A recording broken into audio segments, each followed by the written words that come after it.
અને ગુજરાતમાં અત્યાર સુધીમાં અનેક બ્રિજ, એ મોરબીનો બ્રિજ હોય, ગંભીરા બ્રિજ હોય કે જે રીતસરના યમદૂત બનીને આવ્યા અને અનેક લોકોના જીવ લઈને ગયા. અનેક એવા બ્રિજ છે કે જે જર્જરિત હાલતમાં છે. અમદાવાદનો જ આવો એક બ્રિજ, શાસ્ત્રી બ્રિજ, જે અત્યંત જર્જરિત હાલતમાં છે. પોલીસ કમિશનર દ્વારા જાહેરનામું બહાર પાડવામાં આવ્યું છે કે એના પરથી ભારે વાહનો ન ઉતારવામાં આવે, પરંતુ આ જાહેરનામાનો ઉલાળ્યો થઈ રહ્યો છે. વધુ વિગત આપશે પ્રતીક જાદવ.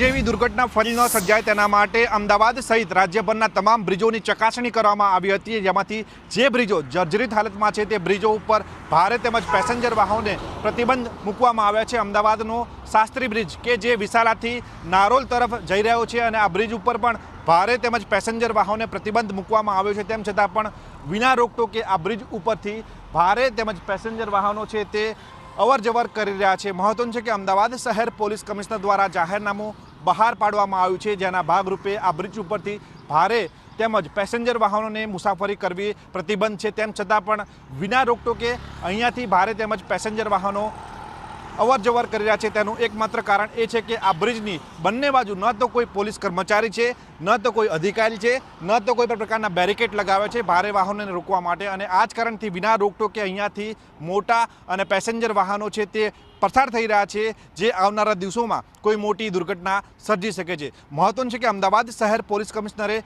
આ બ્રિજ પર ભારે વાહનો તેમજ પેસેન્જર વાહનોને રોકવા માટે જાહેરનામું તો બહાર પાડી દીધું છે, પરંતુ આ જાહેરનામાનું પાલન કોણ કરાવશે તે સૌથી મોટો સવાલ છે. Camera person